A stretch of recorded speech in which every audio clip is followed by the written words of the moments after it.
Hello, hello! It's Celeste here from Hexen Arcane, and I am out here at a kind of mystery location that I'll tell you about a little bit later. And actually, I've been here before, but today I'm here for a different reason. Also, I've been having a lot of fun with Halloween stuff, so I've been trying to get new Halloween decorations that'll scare people because it's spooky season. And I thought it'll super scare people if I can put like a normal Halloween decoration and get like a spirit inside it, so it'll like come to life when people go by. I know they have all these animatronics, but I was thinking, you know what? I'm a witch. I should be able to do this. So I'm trying to put like spirits of different creatures, like a bat, inside this little bat here. So it's just been something I've been toying around with to see what happens, and if I can get our house really scary for Halloween this year. And speaking of scary, have a wonderful movie for you today. It's not a silent film, surprise, surprise. It is actually the 1976 Trek of the Moon Beast. Now, this is an interesting movie. Interesting because it was rated so poorly on IMDb. It is one of the most poorly rated movies I've seen on there, in fact. It has a 2.2 currently on IMDb, making it really terrible. It was filmed in 1972, and it sat on the shelf for about 4 years, waiting for distribution. And they ended up releasing it on TV instead of as a film, like in the theaters, because it was so bad that they could not find anyone. In fact, some of the people that worked on the movie said that they didn't even realize that it actually made it into video eventually, because it took so long and they never really heard of it. And the script took about 2 days to write, and it was filmed, I think, I don't know how long it took to film, but the writing, not the best. Acting, definitely not the best, but I have a sort of fondness for this movie. I think it's really fun. Also, you would think that this would be a werewolf movie based on the title, but it is not. And you'll have to see what it actually is, because what it actually is quite interesting. So, on that note, I think we should start this movie. So you are in for some 70s sets that are very sparse. Some of them, you really have to wonder what they were going for, because like there's a hospital scene. I'm just not trying to ruin anything, but there's like nothing hospital-y about this room. It is just very plain. So the sets are not very great. The acting's not very great. It's very 70s. There's a very odd insertion of a musical number, as you know, typical for the time period, but it didn't really make sense in the movie. So there's a lot of things like that, but I still think it's a fun film that you will enjoy. And I'm going to come back and talk about where I am and why I am in a minute, but anyway, please enjoy the very beginnings of Trek of the Moon Beast, where a man gets hit by a meteor and changes into something else.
Stand by, camera one.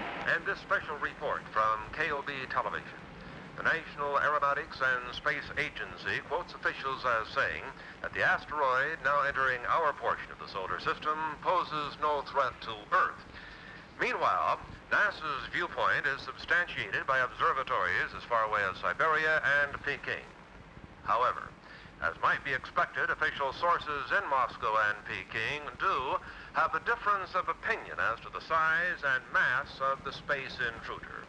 Nevertheless, the world's scientific community is generally agreed on one thing. The asteroid is on a collision course with the moon. After the impact, astronomers will no doubt have to add a new crater to their maps of our already pockmarked moon. In any event, we will interrupt our regular programs to keep you informed of the now certain collision in outer space and to bring you any further bulletins from leading observatories or from NASA.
Hi, Paul. Johnny. Johnny Longbow. Johnny, what? Sorry for rushing the Halloween season. It was too good to resist. What? You can come out now. Show's over.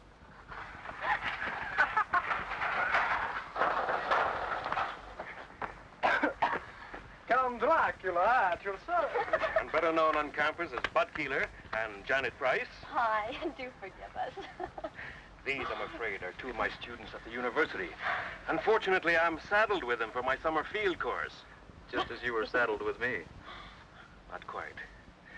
You decided to switch from anthropology to mineralogy at the graduate level. Until that point, I thought you had a fair degree of sense. Was it you that made that god-awful sound? That was me, I'm afraid. He also does bird calls, but don't get him started. Janet, like I keep telling you, an anthropology major these days should have more than one talent. That's a talent? Bird calls?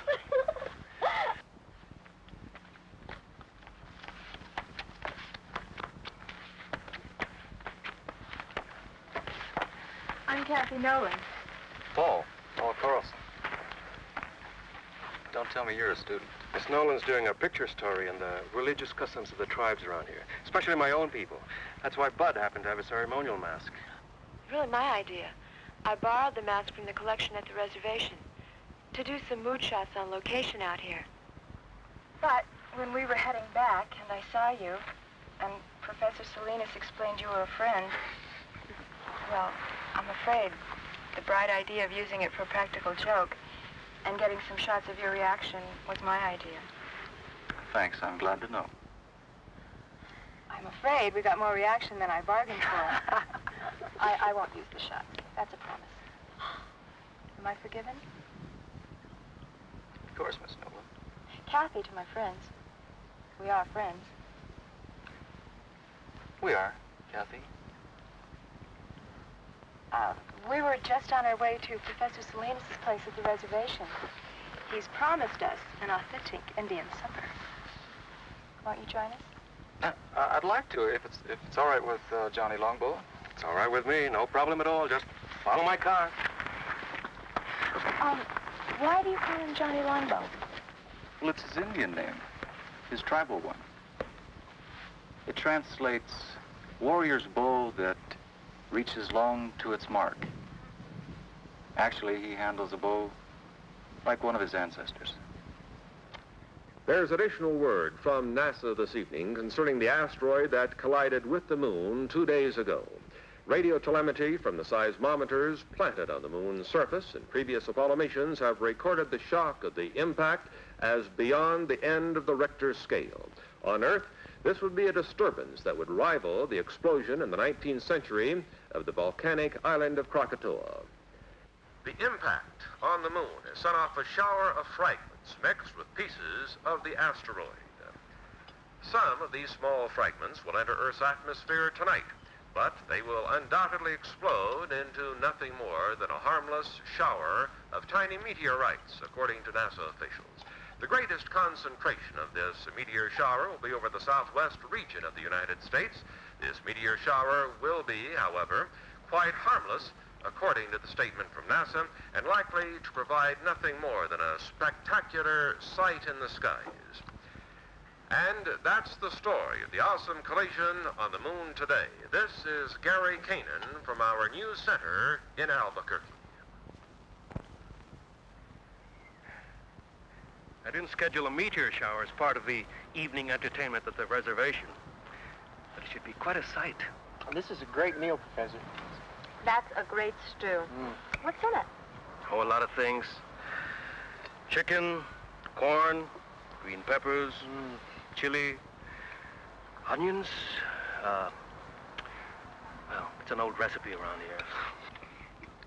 Well, if nobody minds, I think I'll have some more. All for the cause of research, naturally. I'm glad that's what you call it. You know, I'd like to get some night shots of this area. Well, if you don't mind me tagging along, I know a few great spots, but they're pretty far away.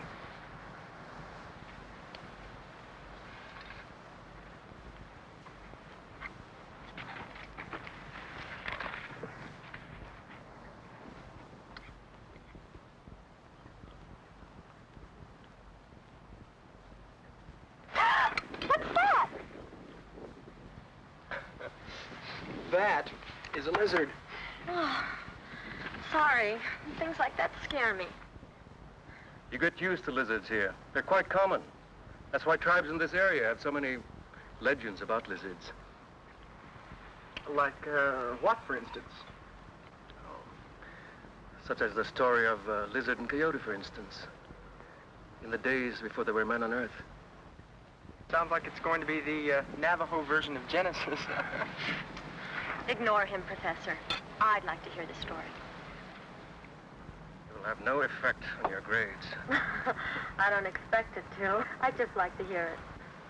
Well, one day, before man walked on Earth, Lizard and Coyote were having an argument. about what shape man would take. Lizard won the argument. They finally agreed that man's hands would be shaped like lizards, 4 fingers and a thumb. Hey, that's right. Was that the end of the story? Not quite. Coyote drove a hard bargain. He agreed that man's hands would be shaped like lizards rather than his paws. But only if man would be mortal and never again try to be like lizard.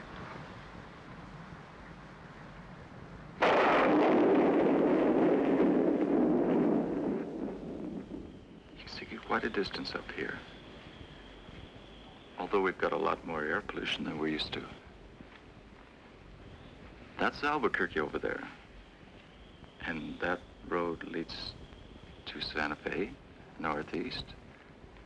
And the river's over there. Paul, where are we exactly?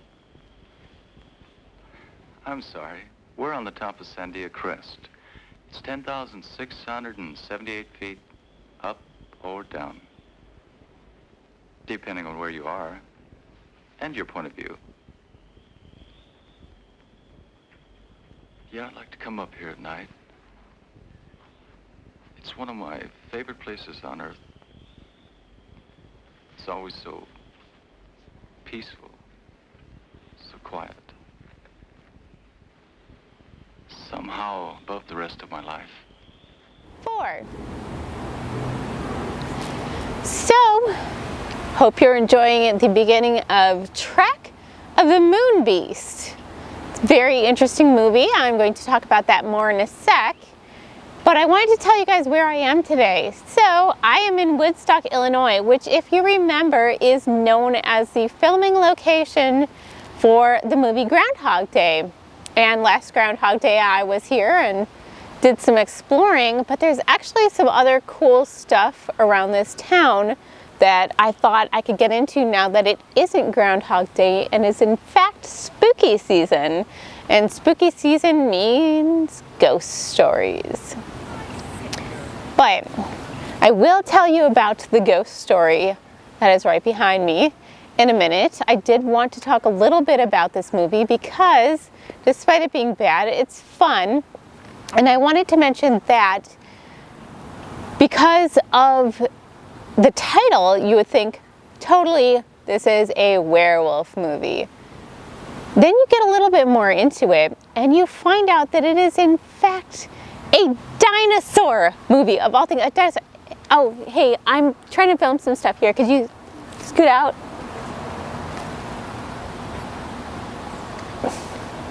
Hey, this is like a show. I'm trying to, can you move out? Some kid, sorry. Get out of here.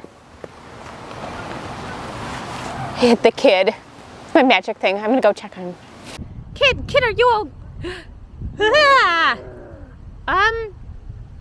Apparently my magic bat turned the kid into, you know what? I literally just said this is not a werewolf movie. Get a clue. Okay, it's not changing. I guess we're stuck with the werewolf thing. Literally, did you not just hear me say, this is not a werewolf movie, it's a dinosaur movie? Okay, this is gonna mess up the day. We're gonna figure this out. Maybe you can play fetch while I finish filming. So yeah, fetch. I'm playing fetch with the werewolf right now. I don't know why it's a werewolf because, like I said, it's not a werewolf movie. It's a dinosaur movie. And in fact, the lizard that they show, we're going to show a lizard. Paul has a lizard. And the lizard that they show is actually a Komodo dragon, which is about the closest relative to dinosaurs that exist in this day and age. But I'm going to have to figure out what to do with this thing. It looks slightly rabid, and it definitely wants to play. Ooh! There it is. Okay, go fetch. So we're playing fetch right now. I'm going to figure this out, and I'm also going to tell you and my little where we'll friend the story of this very haunted opera house behind me when we get back. Oh, no, not that way. Don't poop on the lawn.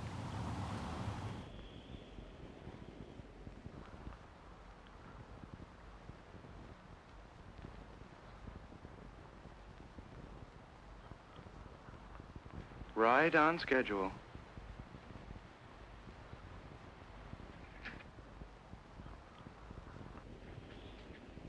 Paul, what's wrong? What is it?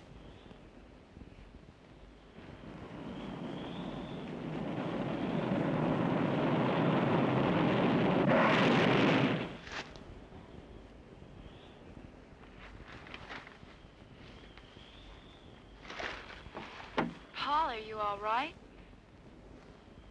What happened? A meteorite. A lunar meteorite.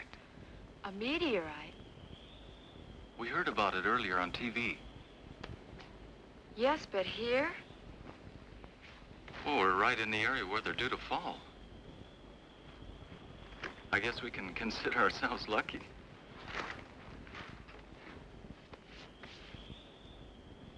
What's the matter? You've got a scratch or something on your forehead. I don't feel anything. Oh, no, don't touch it. Let me do that. I must have bumped it when we hit the dirt. Let me clean it up anyway. See, you were bleeding. That's nothing. Hey, Kathy. Look at that.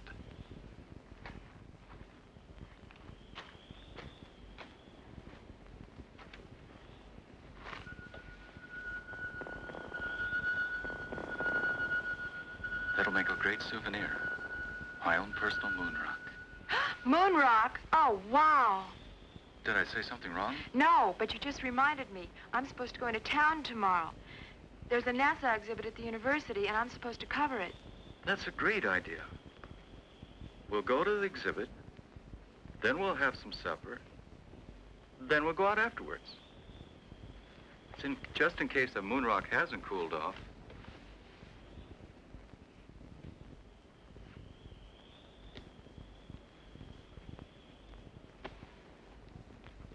It's cool enough to travel now.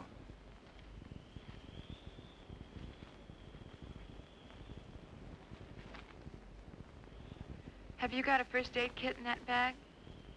A few things. Why? I'm still worried about that cut on your head. It could get infected. Look, I don't live far from here. And I've got all kinds of antiseptic in my medicine cabinet at my place. Your place? My place. Fine. Your place, then.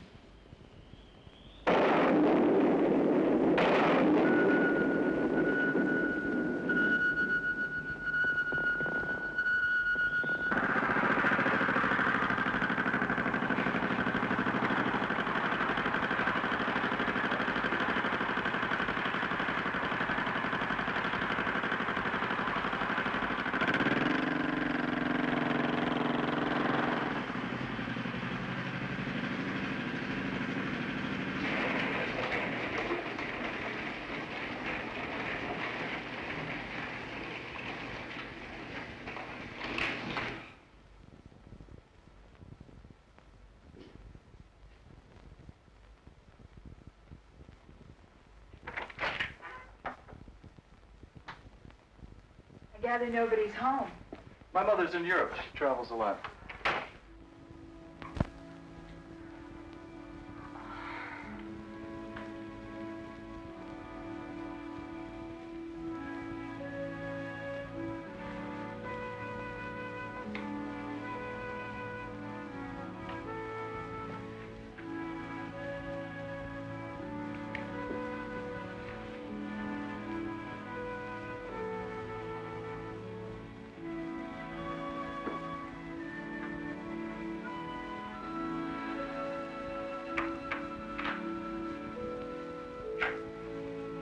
Now that the real Paul Carlson has stood up, what do you think?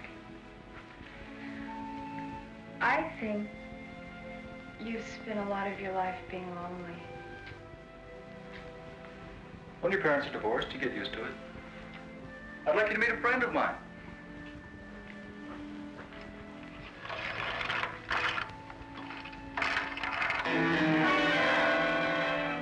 Hey, his name is Ty. Ty? Short for Tyrannosaurus. Sounds like something in a museum. It is, usually. Ty looks a lot like a dinosaur. Or like the dragon the Indians call Avenue. Thank you for introducing me to your friend. Well, I hope he didn't frighten you. Paul. It's us I'm really frightened about. Kathy.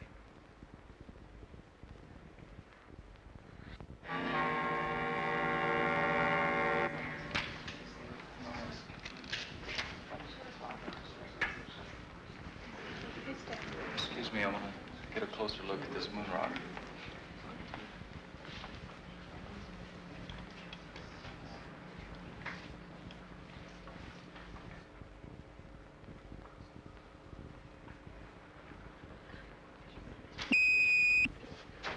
Paul! Paul, what happened?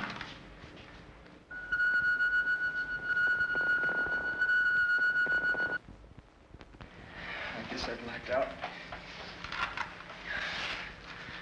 I'm okay.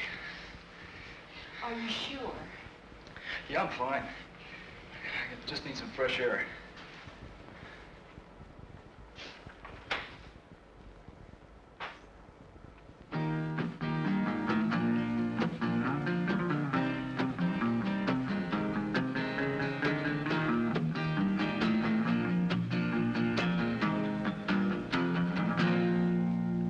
My voice been getting froggy, I've been smoking too damn much. Singing songs to the sun that's rising, rhyming words I cannot touch. Oh, I've been wandering in circles with just a guitar in my hand, playing one too many bar rooms and drinking more than I can stand. California lady, won't you bring your love to me? California lady, she's the one I want to see, my California lady.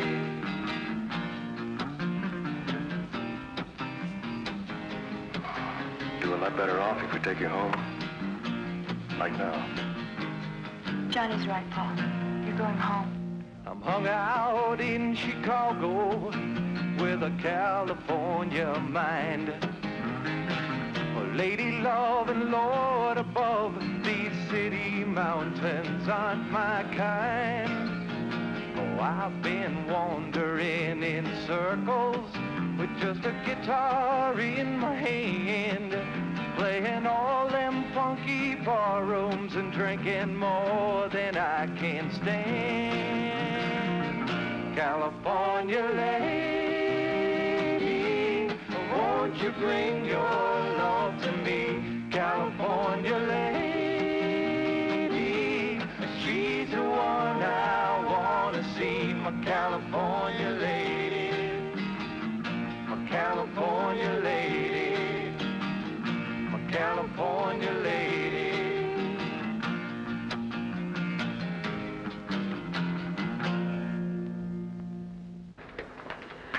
I'm just not sure. Leaving him alone. It's the best way. Paul's still learning a lot of things. Such as? Such as how to accept help from other people. He's used to doing things for himself. He's been a loner a long time. It's not easy to change. Even so. Tell you what. If Paul calls me during the night, I'll call you and come pick you up. How's that? I'll buy that.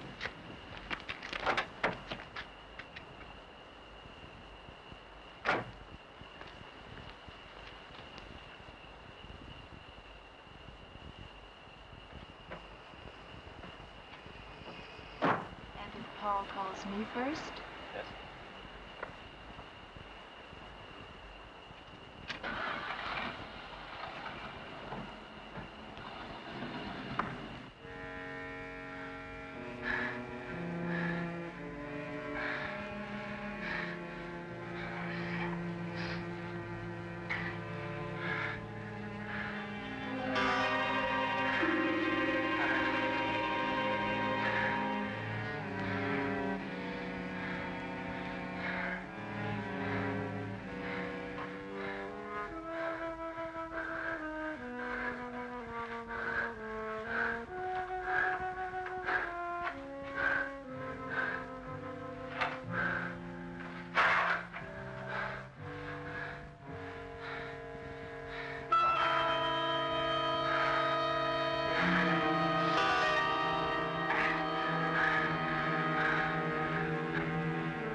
That concludes the national news.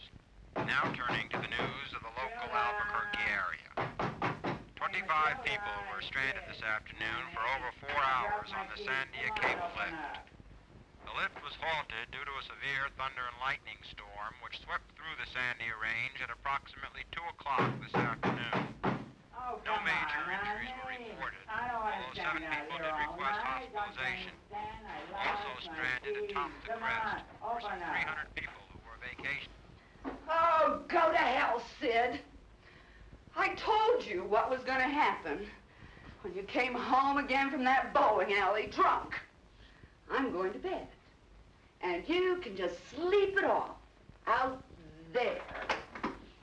Go to hell. All right, you guys, I got this little beast leashed for now, so we don't have to worry about that. And I can tell you the story of this opera house. It was actually built, well, started being built in 1888, so quite some time ago. It had like 600 or 700 movable seats in it. There's a lot of really cool stuff about this opera house when it was built. It's like this epic building. And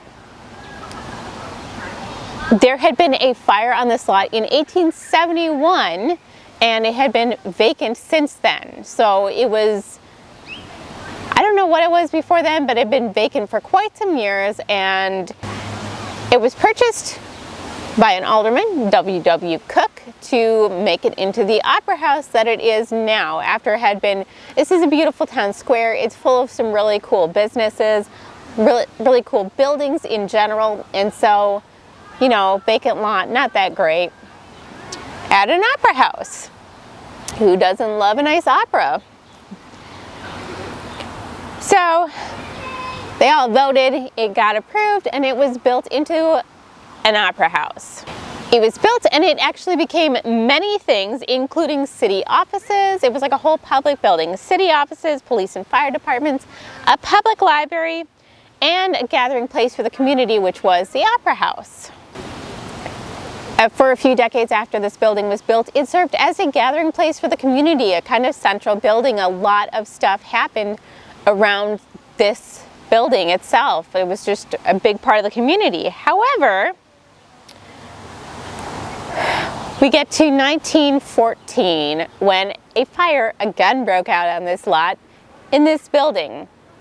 So the story goes that there were two people that were locked up in the jail that was in the basement here, and they call them vagrants, but I don't like to use that term for human beings. But for whatever reason, these people were locked up in the basement. There were about 600 people upstairs, and they're saying that the people in the jail started the fire. I don't know how. Maybe they didn't keep a close watch on them. Maybe things were just different back then. I think that's probably the case. But either way, at that point, a fire started in the basement. Now, all of the 600 people upstairs did manage to get out. The only people that were killed were the men in the jail cell because, you know, they were locked up and the fire started down there. It engulfed the stairs, and apparently evidence of the fire can still be visible if you look under like floorboards and things like that. There's some evidence of it. But in the end, 2 people died and about 1,900 books were destroyed in this fire, very sadly. So I believe this building may be haunted by those people who died. Either way, it is a very long and interesting history, not to mention a little bit of a spooky history. Don't you think it's kind of spooky? Damn, come back! Get over here! Come, stop it! Ah, I don't know, I'm not muddy!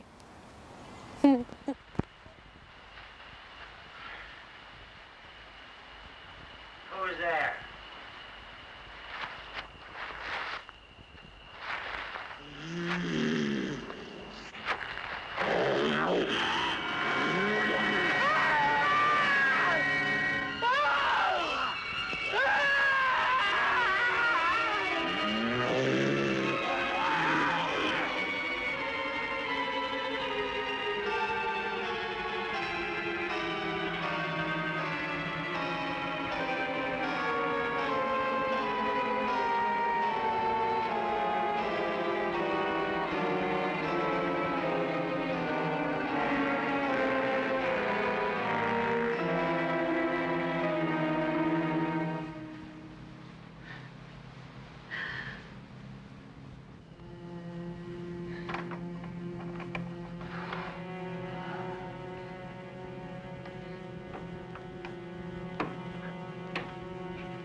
Thanks, Kramer, for bringing the professor. Well, Mac? What happened here? A killing. A messy one. The medical examiner's report being phoned in? I'll make sure I'll have a copy on your desk when you get back, Evan. Good. Let me have copies of the other reports, too. All of them. Yes, sir. Fine. Check in the house and see if you can lend a hand. Now I'll tell you why, exactly why I asked you here. I was wondering. It sounded urgent. It's because I need an opinion from you. My field isn't medicine. You know that, Mac. I know. Well, what then? One problem with being a cop is that eventually you think you've seen everything. Well, this morning I found out I was wrong. This is different. Which one is him?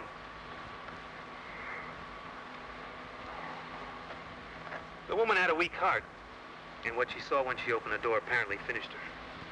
There's no report of any violence on her. But take a look at the man. What kind of thing would cut up someone like that? Could have been a mountain lion, Mac. No, Johnny. Not that easy. Let's show you something one of my men found at the back of the house.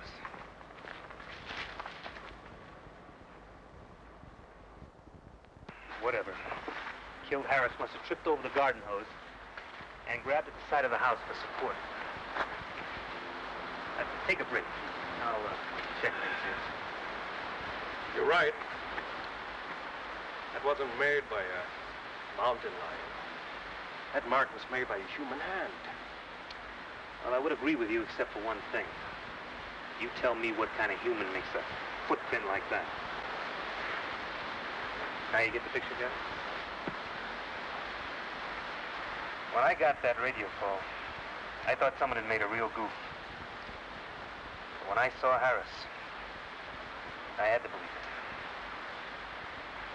Harris was killed by some kind of thing that was nearly 7 feet tall. Had hands with claws on the fingers. And walked on feet like I've never seen before. Now that's why I had to bring you here, Johnny. Now you're right, this is not some kind of medical problem. I don't know what kind of problem it is. You're an anthropologist, Johnny.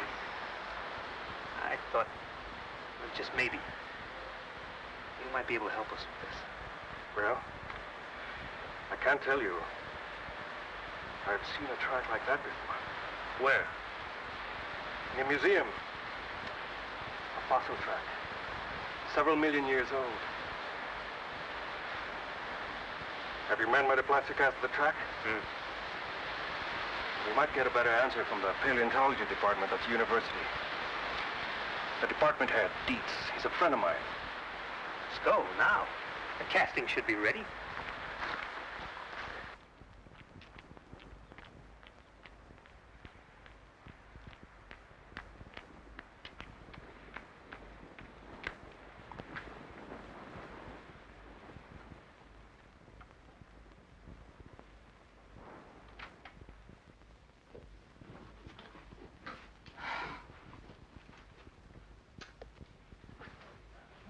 Wake up. Wake up.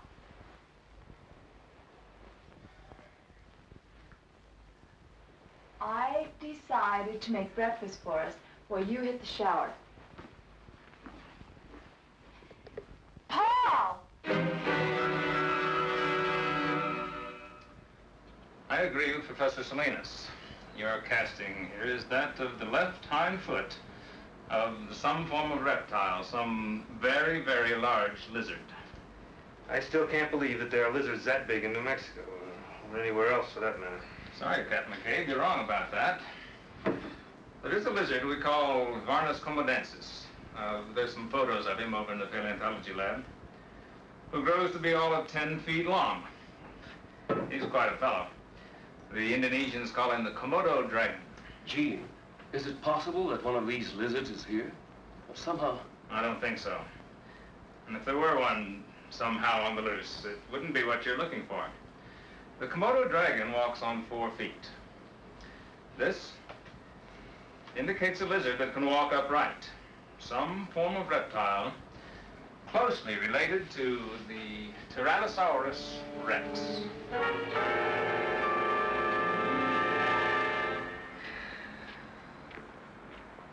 Thanks, Johnny.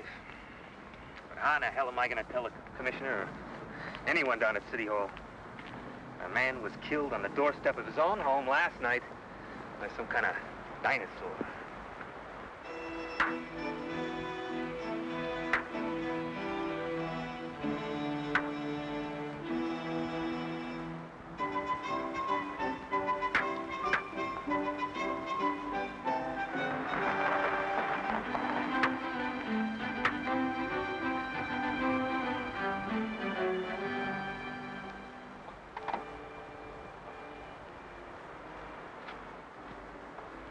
How do you feel today, Paul? Oh, a lot better than yesterday. Hi. Hi. Hey, they're pretty good. But you should see Johnny work with the bow. Our scholarly anthropologist here was the conference archery champ in college. I've seen his trophies. How about a little demonstration for our captain? All right. Come on, Johnny Longbow. I'd like to see you live up to your name.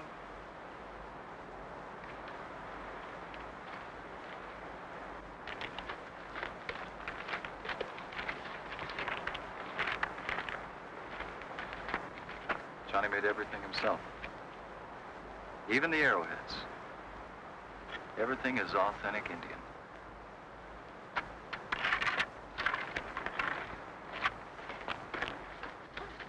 Okay, Johnny. Now let's really impress the lady from New York.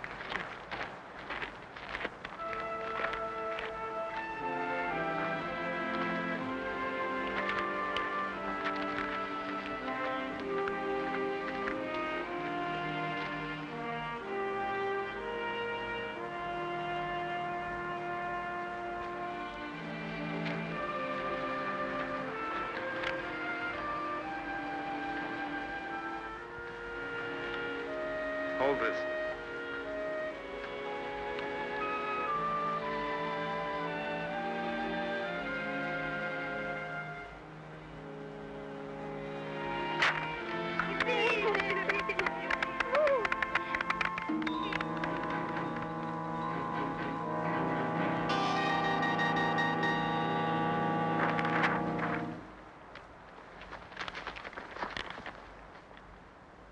Paul!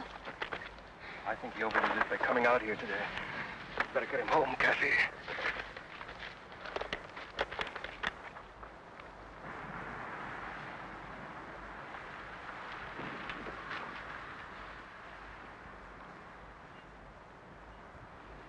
Oh, no. You're not talking me out of it this time. I'm staying. You need looking after. Did you take the aspirins? Yes, Master. There. That's better.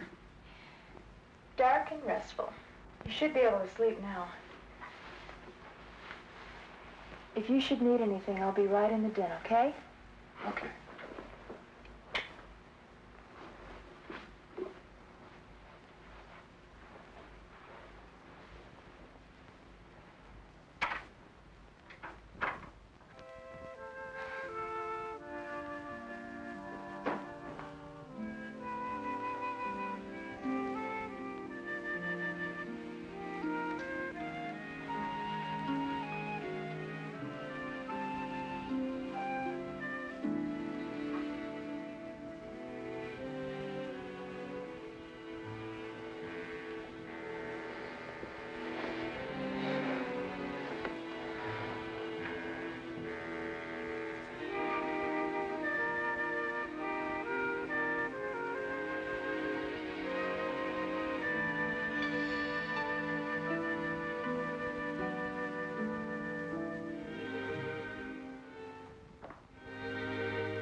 Welcome back, you guys. I just wanted to show you a full view of the Opera House in Woodstock. Now, there is also, in addition to the two people who died here, a resident ghost called Elvira. And she occupies the seat DD113 in the balcony, and they always keep it empty for Elvira to sit in. And they say that a lot of times during performances, the spring-loaded seat has been folded down. So normally, obviously, those seats would only fold down if someone was actually sitting on them.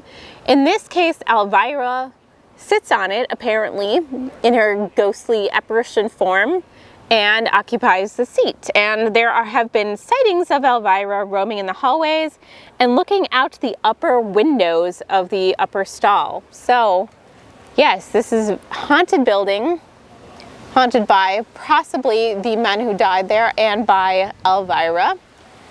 And this is also the little square. This is, of course, what you'll recognize as Galder's Knob from Groundhog Day, but the rest of the year, it's also a very beautiful place. Let's check up close. So we're actually inside the Opera House now. It's a very cool building. I'm trying not to disturb everyone here. We can't actually go into the theater right now because they actually still do performances here, and it's currently in use and they're setting up for a show. So we can't go see Elvira's seat, but they very nicely let us come in here and film. And hang on, stop wiggling. It's very wiggly. If you calm down, I'll get you a pub cup. So yeah, I have my little friend because I didn't want to turn him loose on the town. But we're sitting in some of the old seats from the theater right now, and I'm about to give you a quick tour of the downstairs here and see if we can feel anything supernatural or haunted or abnormal. This is just so cool looking. I really need to go to a performance in here sometime. I was trying to ask at the front if they knew where the story of Elvira came from, how she got her name, and what started the legend, but unfortunately they didn't know. In fact, we don't know if that's even real. It may just be a myth, but the people who died in the basement is 100% real. There was a fire here, and unfortunately people did die here.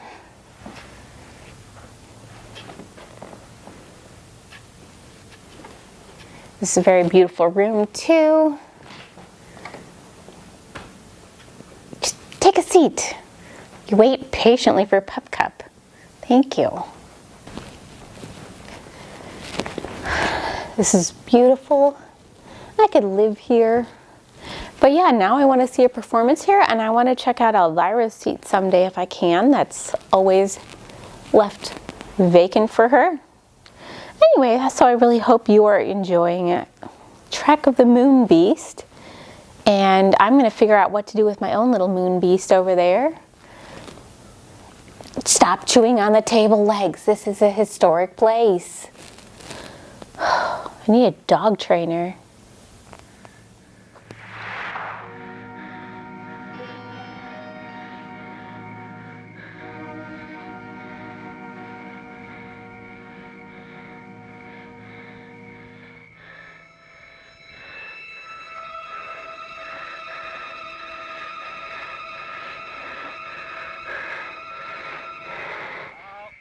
Open it. Okay, then. I'll open it. Wait just a minute. I'll open it for two. You'll open it for two. Right. All right, I'll see it. I'm in for two. You're in for two? How about you, Earl? Yeah, I'm going to stay for two. Okay, how many cards? How many cards? I'll take a pair. A pair will never win this game. A pair will never win this game, friend. I'm going to say the same thing as he does. Same thing. Okay. Two for you and two winning cards for the big winner of the night. Okay?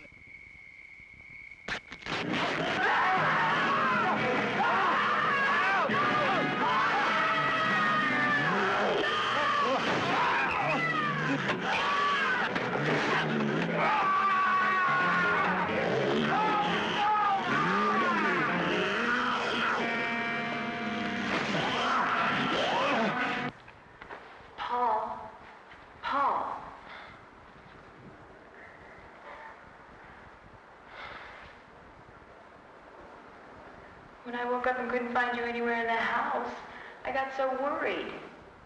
What are you doing out here?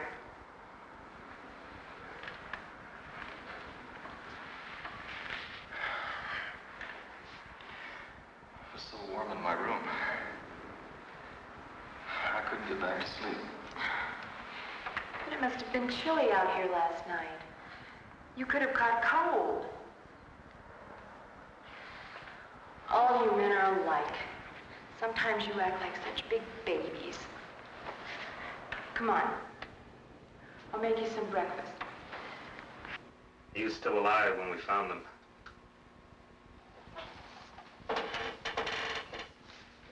The man was pretty far gone in shock. But he did manage to say something about a lizard. A big lizard. A big lizard that walked like a man. Seems to me I've heard that expression before. Maybe. Something your friend Dietz said about a dinosaur? The Tyrannosaurus. Well, now there have been discoveries of supposedly extinct creatures dating back to the dinosaur age. Ancient life forms that are still alive today.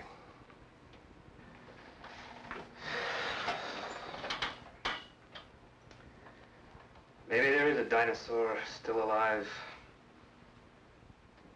Up in the hills. Something drove it out of the hills.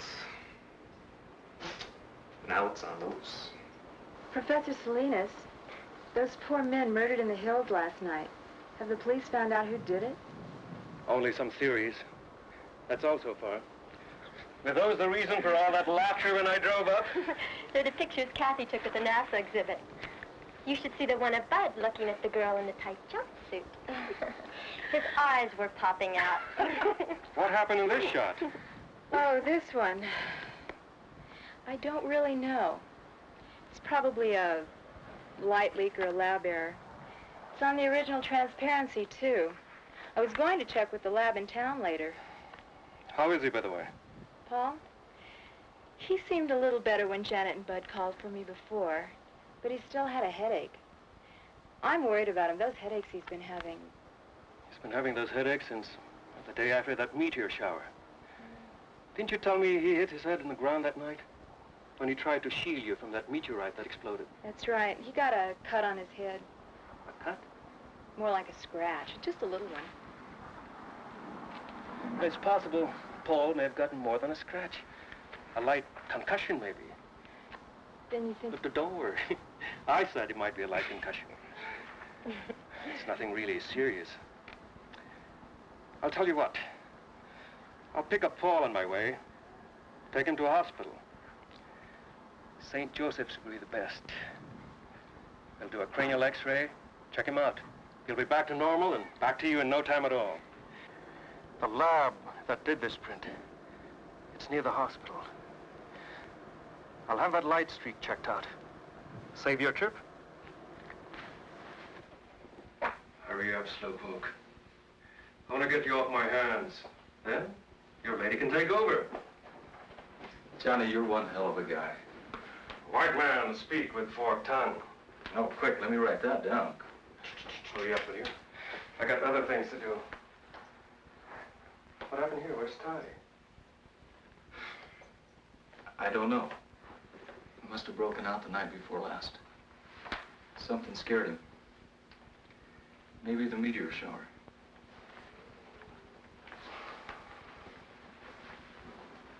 Hey, is this the meteorite you found? It's my own personal moon rock. Funny thing, I've looked through every text I have on mineralogy, and I can't find anything like it. Of course, I haven't run a series of tests on it. Do you mind if I borrow your moon rock for a couple of days? Sure, go ahead. I was going to take it to the geology lab anyway. Maybe they can find the answer to it. I can't. But right now, we're going to take you over to St. Joe's. Maybe they can find an answer to what's been bugging you. That's it. You can get dressed now.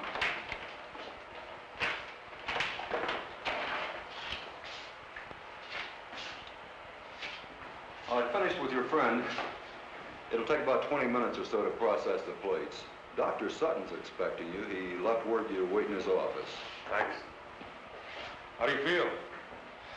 Not bad. Good. While you're waiting, I might as well do an errand near here. I'll be back in a little while. No sweat.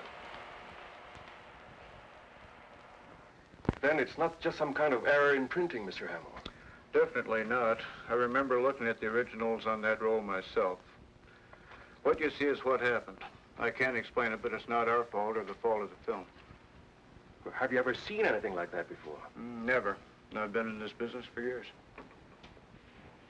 I'm Dr. Sutton. Would you come this way, please? I've looked at your x-rays. And? We don't usually discuss them with patients, but this isn't a usual case, Mr. Carlson.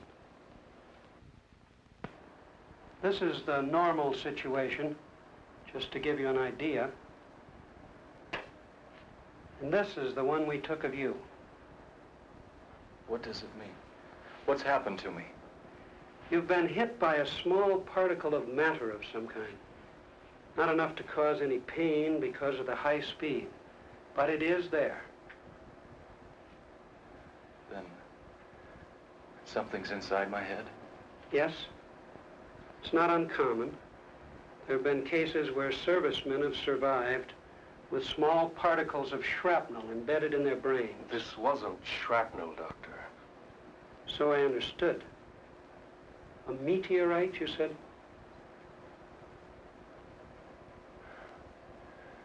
What happens now? Now? Now we're going to keep you here for a few more days for observation. We're going to take more x-rays. If that area doesn't clear up, we're going to do something about it, surgically.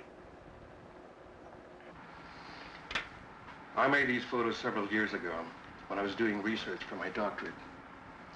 They just might have a connection to your killer lizard. Well, at this point, I'd settle for anything in the way of a lead. Well, let's see him. This is the first scene in a deer hide painting I was shown. Not many people have seen it. It's something like 400 years old. What's happening to the Indian in the painting? It's the beginning of the story. He's being struck by a light that comes down from the sky. Well, what happened to him? See for yourself. Whatever struck him from the sky changed him completely from human form.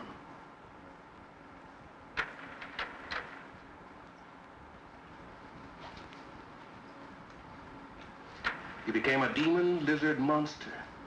Arrows had no effect on him. Well, how'd they get rid of this demon lizard? They didn't, but it died anyway. It was consumed by fire. But where the flames came from, nobody knows.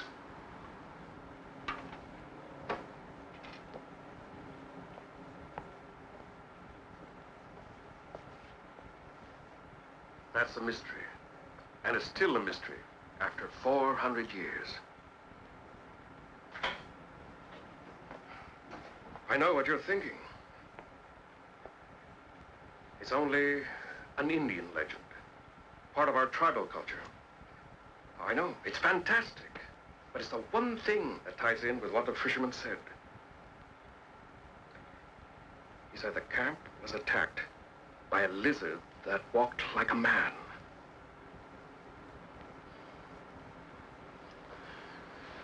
Now, I want your help, Mac.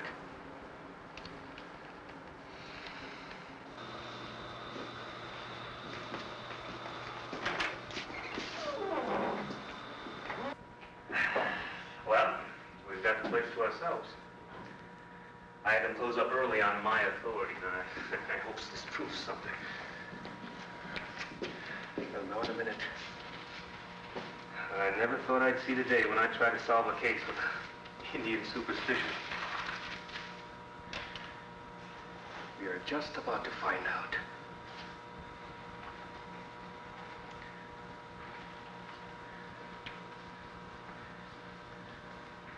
It should be somewhere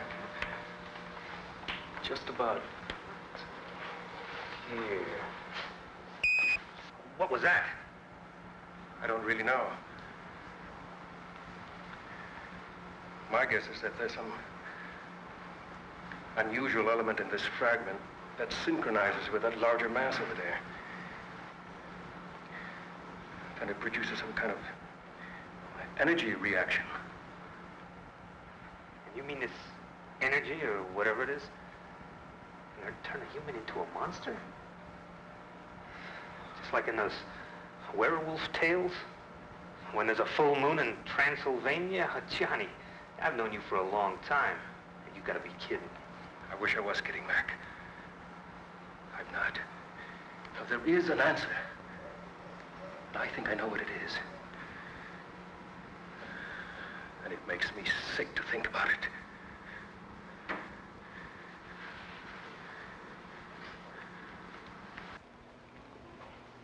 If what you say is true, the X-rays, the way the meteorite reacted, and your Indian legend, then there's something I've got to know for my own peace of mind. Maybe rough. He's right, Paul. Nobody knows what may happen.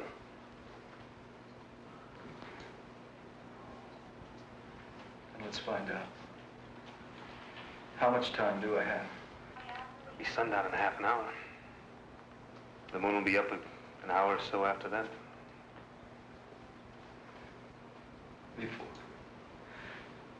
Before anything happens, I want to talk to Kathy. I'm sure that can be arranged. She's at the reservation. I'll phone her now.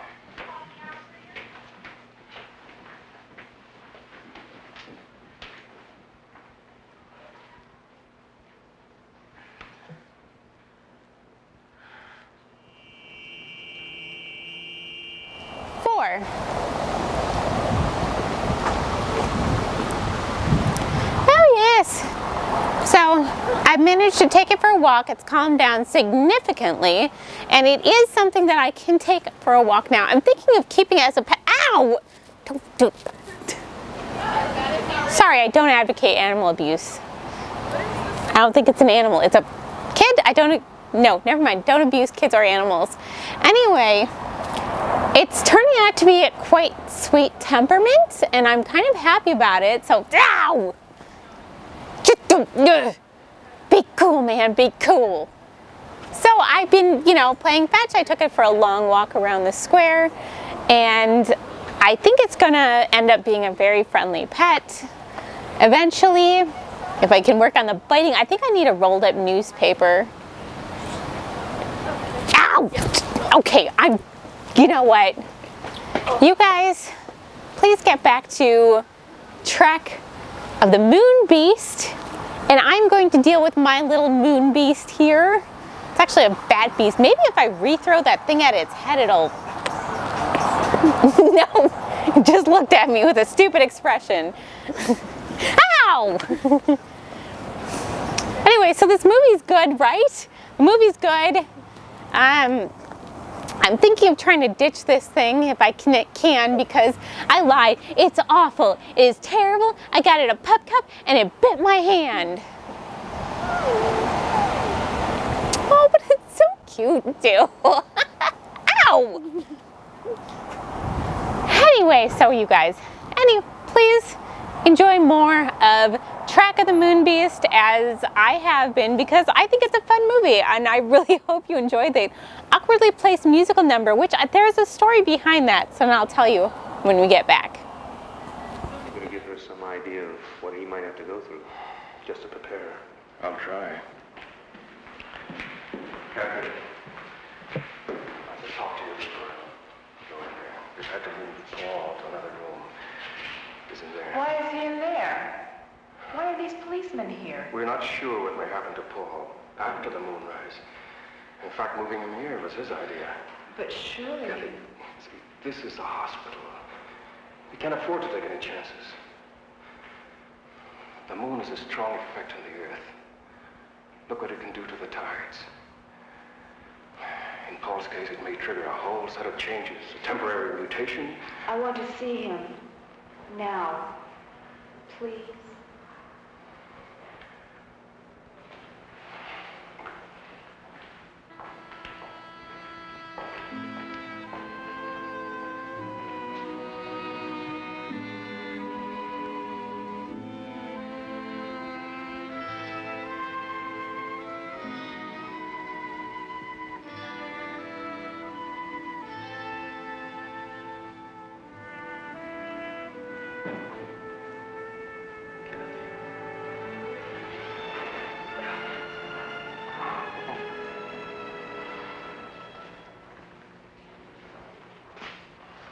Nearly sundown now. She shouldn't be in there much longer. All right, I'll get her. Kathy? Kathy?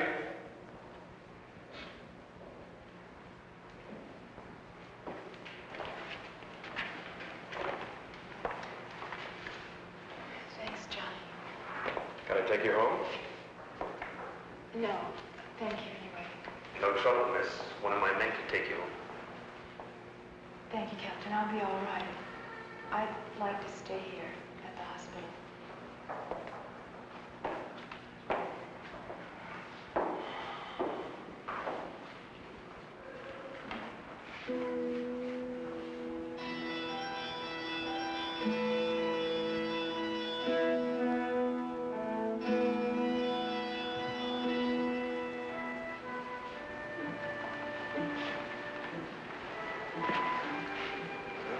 The moon is up now.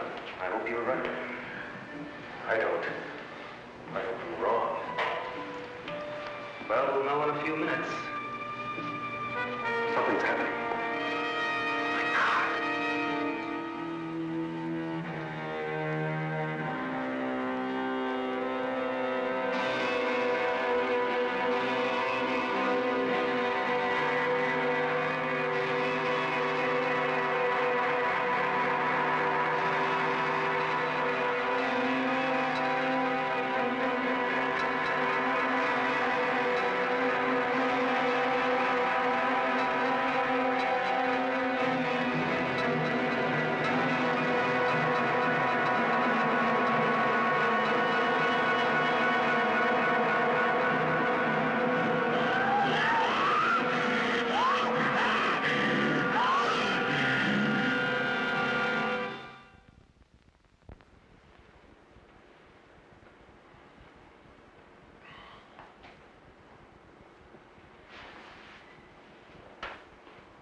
Then it's true. It was me. I killed all those people. It wasn't your fault, son. They won't convict you. They won't even blame you once the people know the facts. We'll soon have you back to normal, Paul. Do I need these now? No. Dr. Sutton's been in touch with NASA about your case. They're sending one of their top lunar scientists and one of the finest brain surgeons in the country. See, that particle of meteor in the front part of your brain, it's causing the problem. When it's removed, you won't have a thing to worry about. You can go back to leading your normal life. I'd like to see Kathy. Please.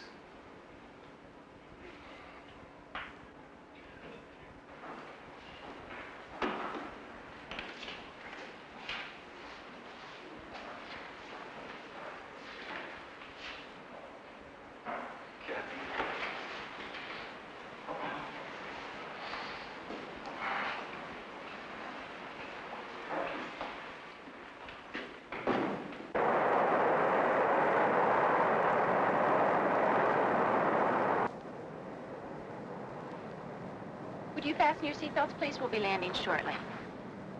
When are we due in Albuquerque? In about 20 minutes. The captain got a message a few minutes ago. You and Dr. Lawrence will be met at the airport. Thank you. May we get off first, please? We just have some hand luggage. That's also been arranged. You and Dr. Rizzo are to be given every cooperation. I must admit I was pretty startled last night when I got the call. So was I. I've never come up against a case anything like it.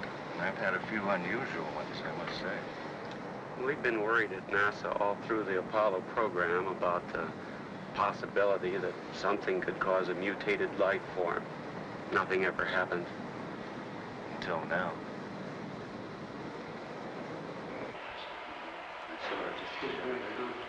Oh, Paul, this is Dr. Rizzo. How are you, Paul? I'm going to be operating on you in just a little while. Glad to see you. What happens now? We're going to make another set of x-rays just to check on the particle. The new set will give us an exact pinpointing of the spot in the left frontal lobe where it is.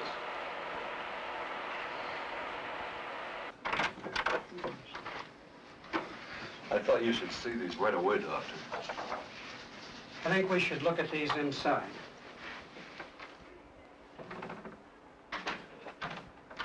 What's the matter? I don't know, but I'll try to find out.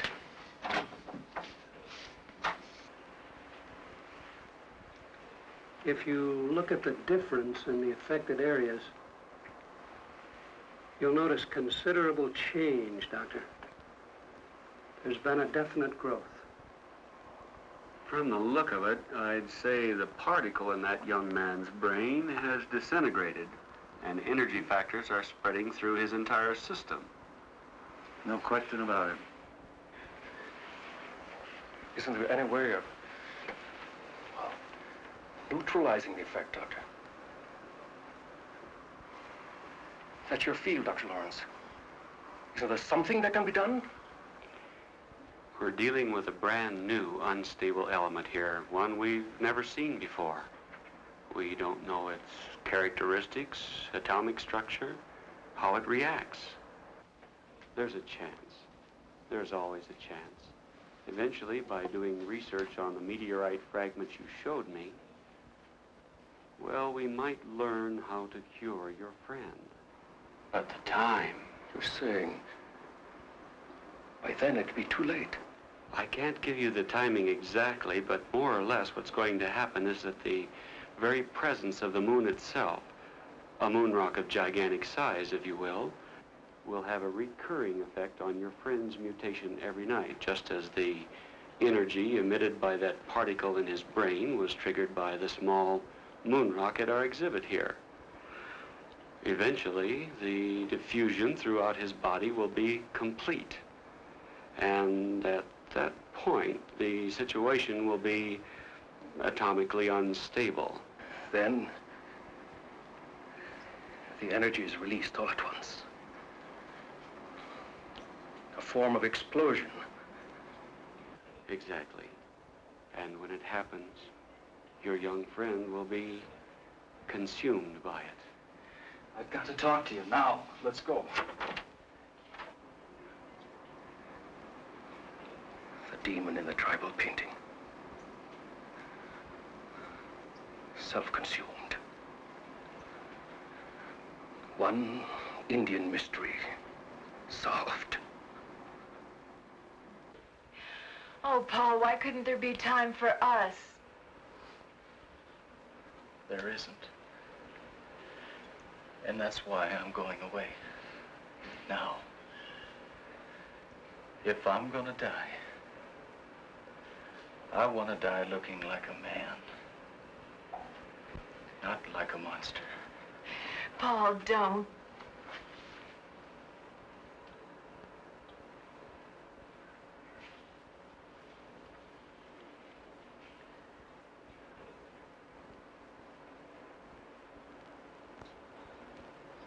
I need a few minutes. I've got to get away from here. Get away where? I don't know. But I can't stand being locked up here again. Will I see you again?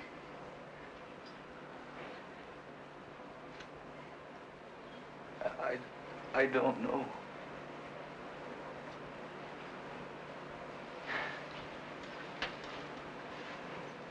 I want you to go back to Dr. Sutton's office.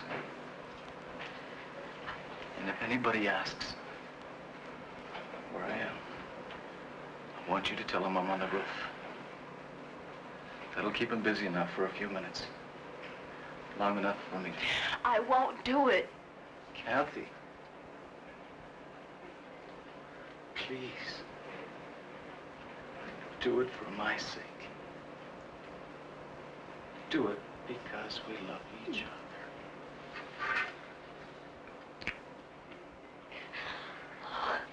Oh, Paul. Why did this have to happen to you?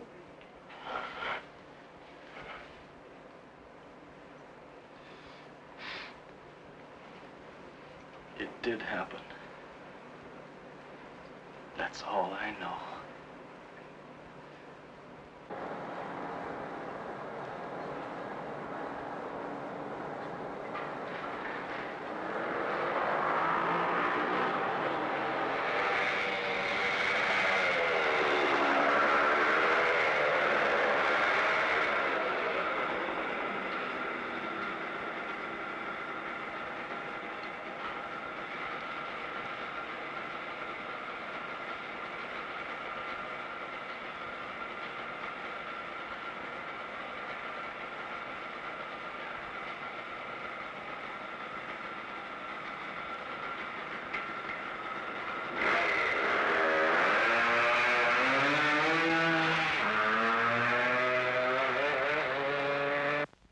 dunce I've ever seen. Does that kid think he can get away? He's not trying to get away. You don't understand. You just don't. 4. Well, we took a break from the weather. He was acting pretty good. So I decided to take him to the coffee shop for a little treat and I saw what he did with the pup cup, and it was not pretty. So we're going to work on drinking tea today. Hey, can you scoot in a little bit?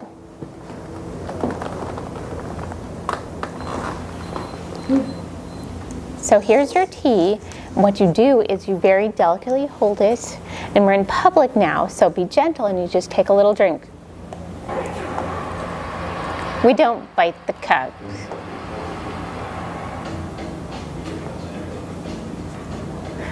Don't look at me like that. No, do gently, delicately. Go blow on it a little. Nice warm tea. Yet this is not a pig house. You don't huff and puff your tea. You just like a little gentle blow. And it's chewing the lid again. Why couldn't I have gotten a lizard? By the way, werewolf kid. What does a lizard use on its kitchen floor?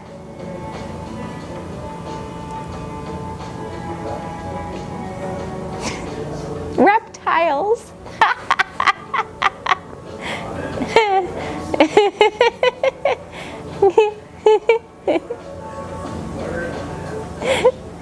No, I did not like that joke, apparently. Okay, well, why don't you read this? We're going to talk about how this was supposed to be a dinosaur. It's like, so if you actually watch when you watch the movie, you see that they compare what the creature turns into to a T-Rex. We don't eat the magazines.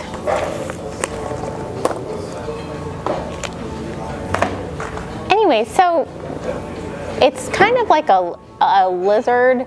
They keep saying lizard. There's a lot of references to lizards. In fact, he told that whole story about how man was like the lizard from the fox and the lizard thing.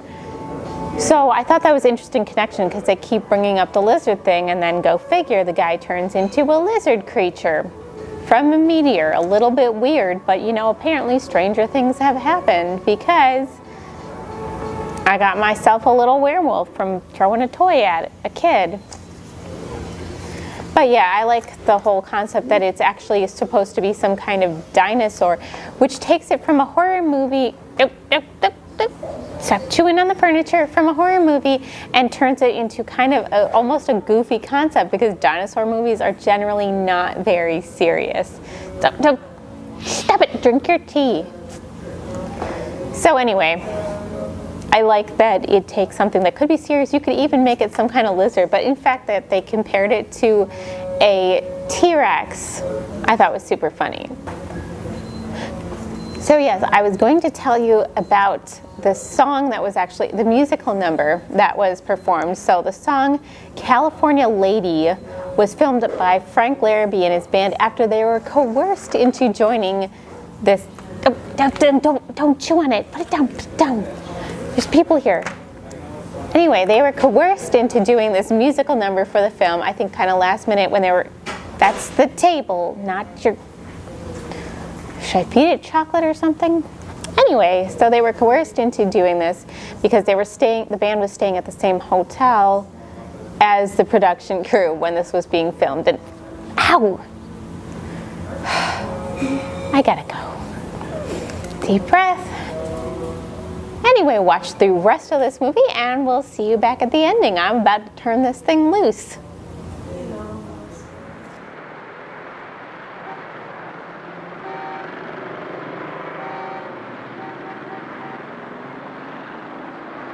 A search has begun to locate a young Yes, sir. male patient What can I do for you? from a serious headache. I'd like Who a escaped a short time 12-gauge ago shotgun from a special and some shells. observation room at Well, we St. have some very nice models just came in. Bulletin was issued Very nice guns. I'll be glad to show. St. Joseph's and by Captain Stuart McCabe, authority of the city's police commissioner. Here's a description of the man being sought, whose name is Paul G. Carlson. He's 24 years old, Caucasian, about 6 feet tall, weighing 160. Brown hair, blue eyes, regular features. Carlson was last seen in the vicinity of St. Joseph Hospital. He's believed dressed in tan slacks and a blue sweater. We got a report on him. The owner of a gun shop says he tried to buy a shotgun, but left without it.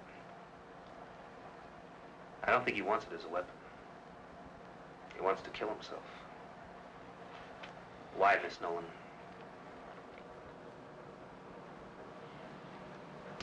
Because we overheard what Dr. Lawrence said in the other office. That's why. You might be wrong, Mac. He's on a motorcycle. If he wanted to kill himself... No. Crashes don't always kill people. He knows that. Now, he'd try to find some way that was fast and foolproof.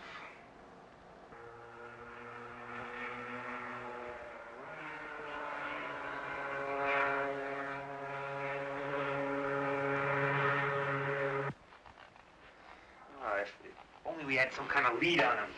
Anything. Yeah, I'd like to come up here at night. It's one of my favorite places on Earth. It's always so peaceful, so quiet.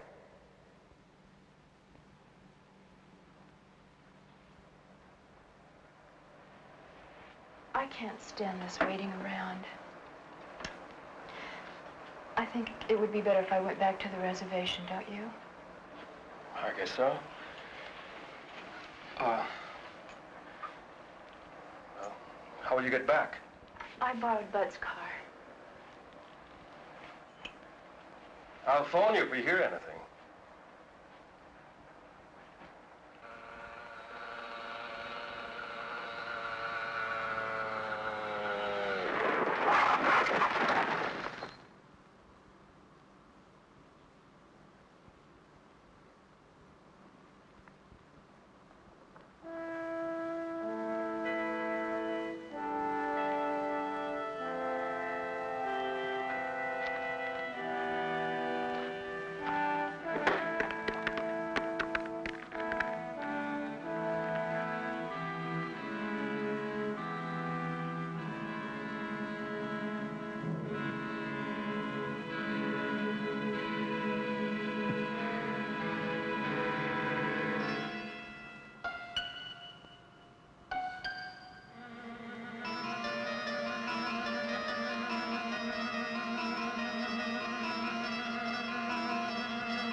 They found the motorcycle. Where? Up in State Road 44. He took a spill. The bike is a wreck. But he'd probably walk away all right. They couldn't find him anywhere around the area. That road leads up to Sandia Crest. Of course, that's gotta be it. Over the years, I got to know Paul pretty well. The one place he went to when he was troubled, the one place where he felt free, was Sandia Crest.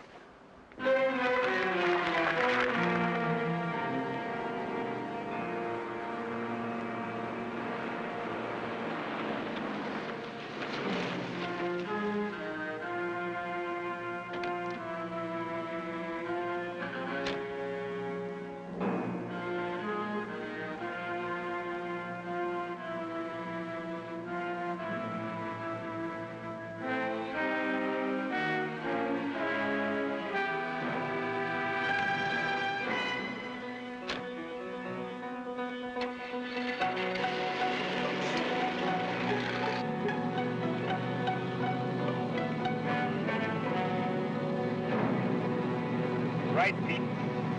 Get to Sandia Crest. Now listen. I want them captured, but no gunplay. Unless it's absolutely necessary.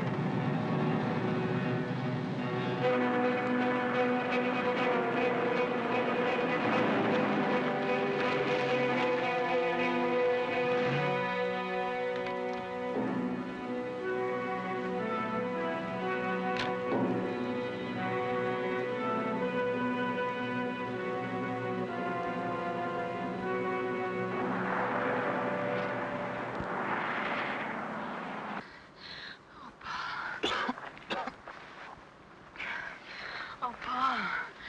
For a minute, I thought you were...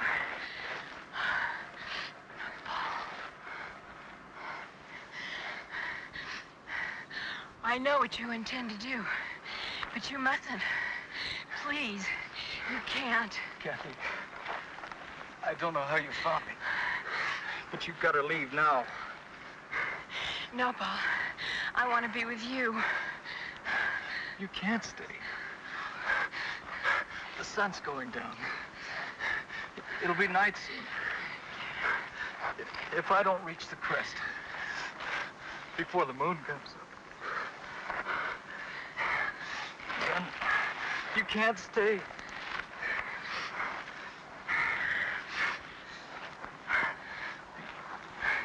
Then it'll be too late for the both of us.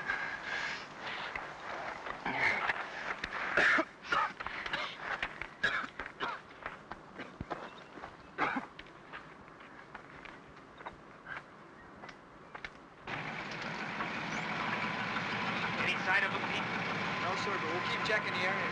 And you stay put. We'll check down the hill a little further. If anything happens, call me fast. Yes, sir.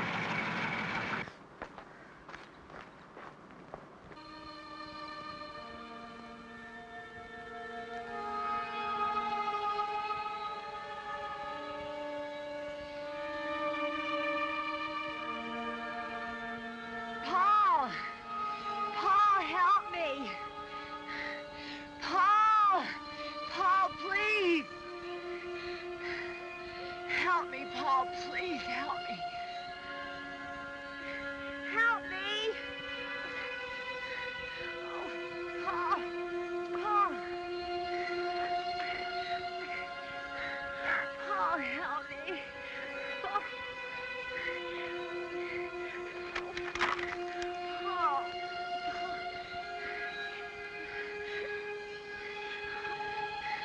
Please, Paul, my foot is caught. Help me. Paul, help me. Please. Please.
What happened? Where's Paul? He got away.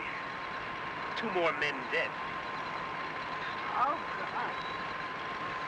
It's too late to help Paul. Not now. He's got to be stopped before there's any more killing.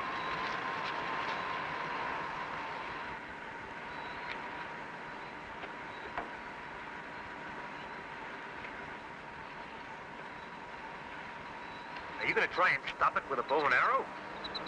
Not with just any arrow, Mac. I'm going to use this. That looks like a piece of meteor Paul had. It is. I've fashioned an arrowhead out of it. What are you going to do? Johnny, tell me! We're fighting something we barely understand, Kathy. The changes that a particle of matter from outer space has made in a human being. That's why I'm doing this. If a particle can generate all that energy, a larger piece from the same element might speed up the energy processes. Dr. Lawrence, Paul and I heard you in the hospital. You said Paul would become atomically unstable, that he would... It was always inevitable. This way it may happen a little sooner, that's all. Johnny, you can't do it. He's your friend, Paul. Paul is not Paul anymore. You've seen that. Kathy, he's not as you and I know him. Paul is gone. What you see in his place is nothing we know. Nothing human. No!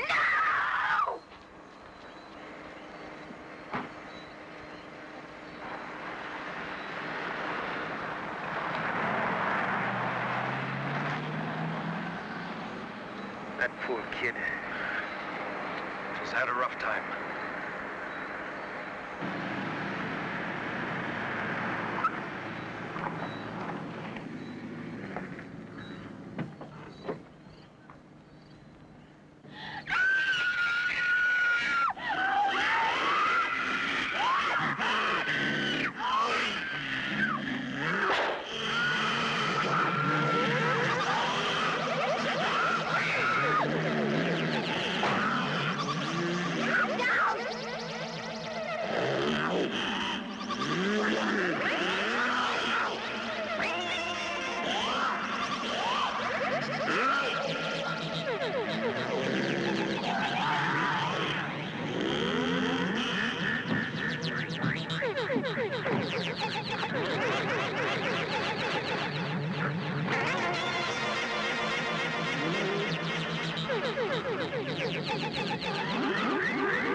Thank you so much for joining me, well, us, tonight for this weird movie. But I actually really enjoyed it. The whole T-Rex thing was fun. Get out of the road! Anyway, it's out there playing near the road. It's fine. But anyway, I hope you guys enjoyed this movie. I thought it was a really fun one. We don't do too much from the 70s a lot of the time, I feel like, so it's really fun to throw in something every once in a while from the 70s. Hey, out of the road, I mean it. So, anyway, it's been fun walking around Woodstock, going through the haunted history of the Opera House, and it just got hit by a car. I told it not to play in the road. What the? How is it still alive?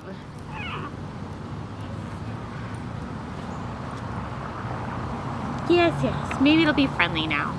Anyway, I guess I have a new pet to take home and train a little bit. I don't know how it survived. That really must have been magical. Maybe my decorations, ow!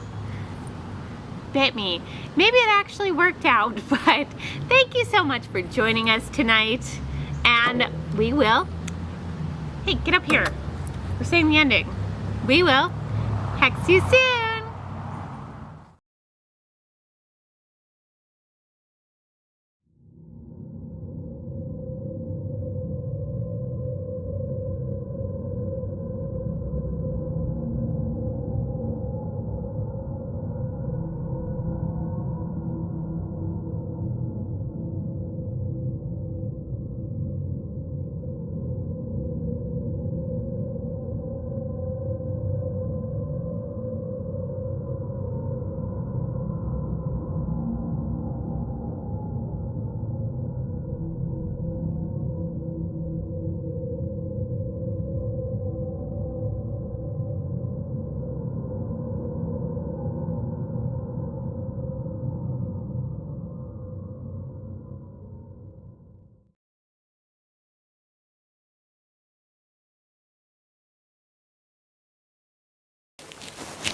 Hello, this is Celeste here, and there's something I wanted to talk about today.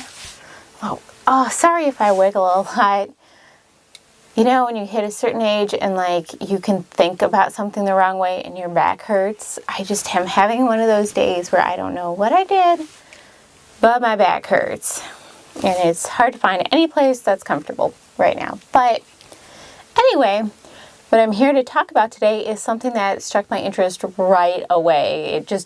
I heard about it and it instantly caught my attention, and I knew I had to learn more about it. It also is something that kind of freaks me out a little bit. So today I'm going to be talking about Havana syndrome. And Havana syndrome is medical symptoms that were experienced by mainly military personnel in Havana, Cuba, and U.S. and Canadian embassies there. Havana syndrome was first reported in 2016, so fairly recently. The cause of the illness and the symptoms remain a mystery to this day. It has not fully been resolved as to what causes it. There's been a lot of speculation and confusing reports that postulate on the cause, however. Symptoms were not just confined to Cuba. Since 2017, there were reports from China, New Delhi, India, Europe, and Washington, D.C. There are a lot of people who doubt the validity of the illness, and they think that it has a psychological rather than physiological basis, but we'll talk a little bit more about that. So the U.S. Department of Health has described the reports as unexplained health incidents, but the CIA director was quoted publicly as calling them attacks. What is confusing about this syndrome is that there's really no consensus about it at all.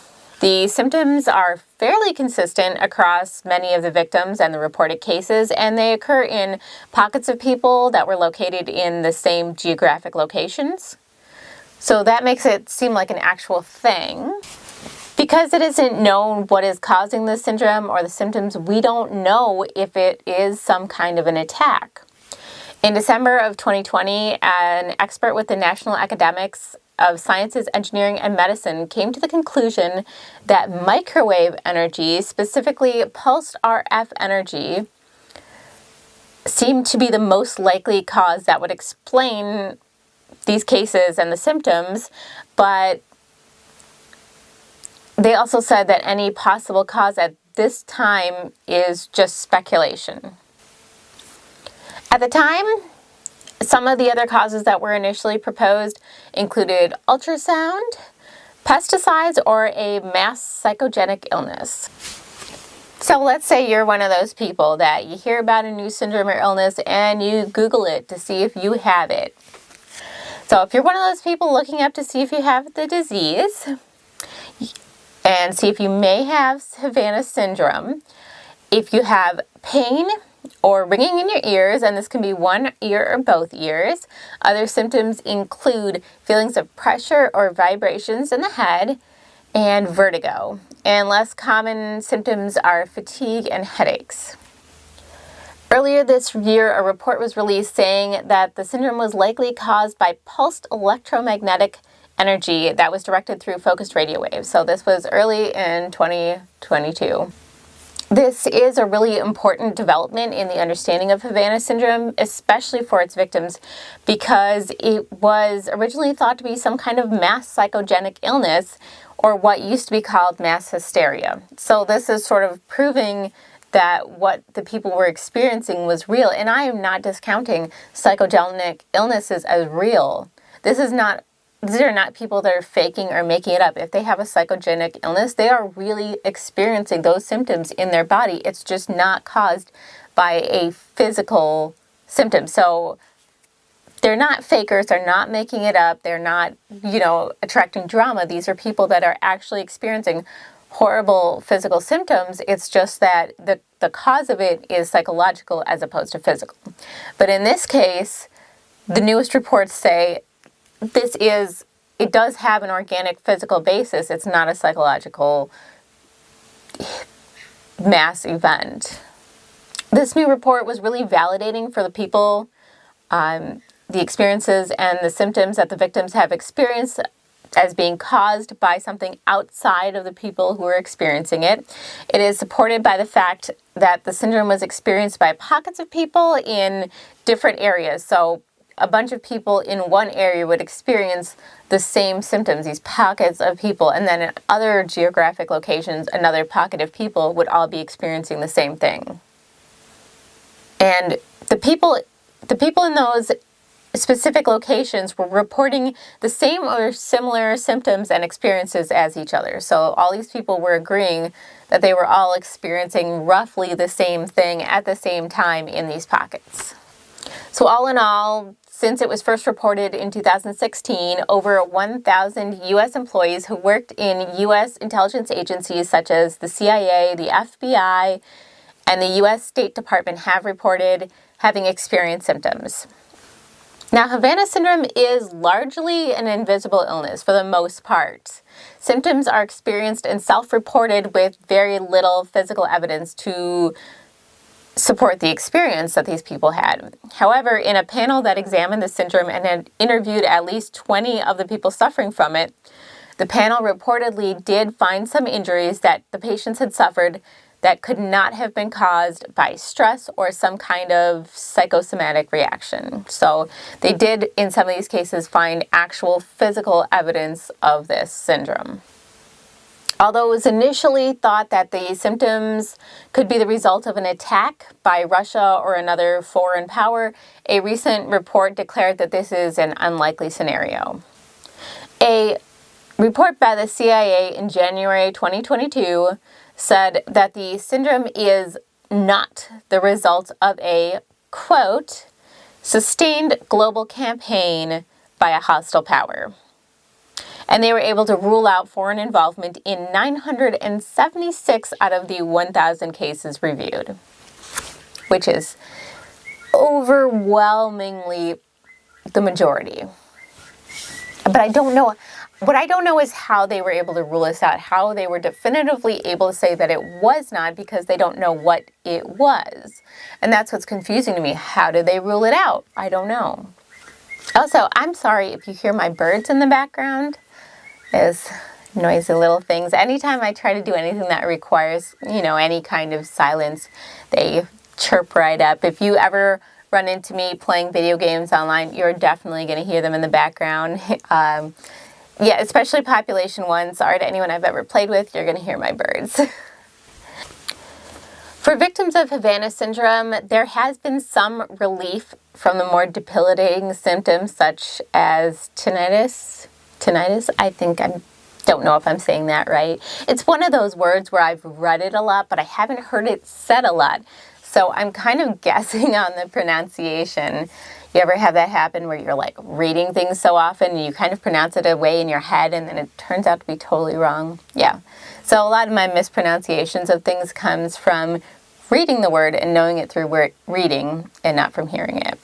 But anyway, some of the victims reported that the experience they had with this symptom was greatly reduced or helped, or they experienced it less often after spending time in a sound booth that matched the exact frequency of the ringing sound that they were hearing in their ears. So they go in the sound booth, and if they were able to exactly match the frequency of the ringing in their ears, which is what tinnitus is, then they were able to get some relief from the symptom, which is kind of cool. Other individuals reported that they no longer experienced tinnitus while wearing hearing aids. So hearing aids really helped them or got rid of it altogether. This is a confusing yet fascinating ailment, and I really hope that the origin can be determined and that there are no more cases. It sounds horrible, to be honest. I would hate it, like this constant ringing in your ears. I know a lot of people have that. That would just, I'm one of those people, I hate white noise. I hate it. I don't like fans. I don't like wind. All those things. I just am bothered by any white noise. So a constant ringing in my ears would really get to me a lot. So what do you think about Havana syndrome? Have you heard of it before? What do you think could possibly cause it? And if you have any other info on how they were discovering this, I would love to hear it. Please let me know if you know how they are able to rule out foreign power involvement, and if there's any new developments on the symptoms or the origin. I would love to hear about it if I don't come across it on my own.